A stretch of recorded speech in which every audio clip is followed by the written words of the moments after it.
شہر کراچی کے لیے جوڑ توڑ جاری۔ جماعت اسلامی کا وفد نون لیگ کی قیادت کے پاس پہنچ گیا۔ امیر جماعت اسلامی کراچی حافظ نعیم نے کہا کراچی کی بہتری کے لیے سب کو ساتھ لے کر چلنا چاہتے ہیں، اتفاق رائے سے آگے بڑھے تو سب کا بھلا ہوگا۔ تمام اختلافات کے باوجود کراچی مزید خرابی کا متحمل نہیں ہو سکتا۔ لیگی رہنما شاہ محمد شاہ نے کہا نون لیگ اتفاق رائے کے لیے کردار ادا کرے گی۔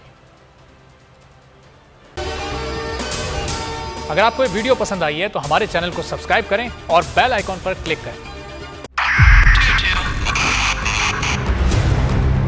2022 بہت سارے تحفے بھی دیکھے گیا پاکستان کی عوام کو۔ پاکستان کی عوام کو ایک تحفہ یہ دیا کہ عوام کو پتہ چل گیا کہ پاکستان کا میڈیا کیا ہے۔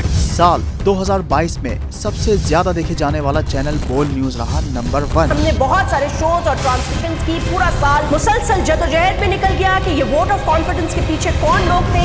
توڑے ریٹنگ کے سبھی ریکارڈ۔ سوشل میڈیا پر بھی سب سے زیادہ تیزی سے 2.4 بلین ویوز کا سنگ میل عبور کیا۔